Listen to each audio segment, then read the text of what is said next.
dan Malaysia tidak bergerak dalam ruang yang sunyi, dan ia bergerak di bawah tatapan, cakupan, observasi dan juga penelitian media.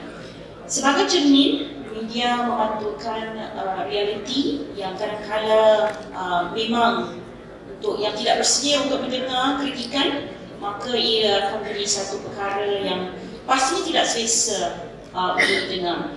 Isu sekolah daif, beban guru, keselamatan murid, peperiksaan,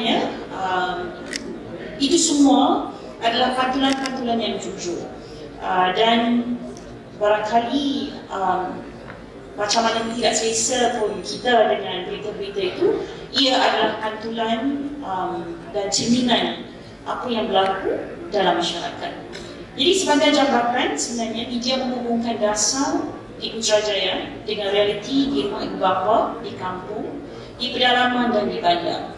Tanpa jambatan ini, dasar akan kekal jauh dan terasing daripada masyarakat. Jadi saya ingin menegaskan bahawa kritikan media itu bukan ancaman kepada kementerian.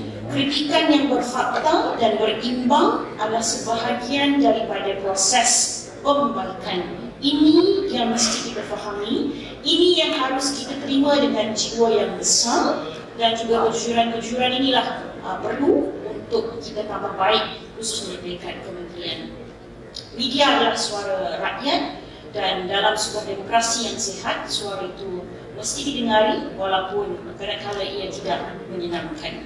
Dan ini hakikat mana-mana pemimpin pun harus berdepan dengan perkara-perkara ini, dan saya sangat yakin apabila kita boleh berdepan dan boleh memberikan jawapan dan boleh memberikan penambahbaikan, insya-Allah isu-isu ini dapat kita selesaikan dengan baik.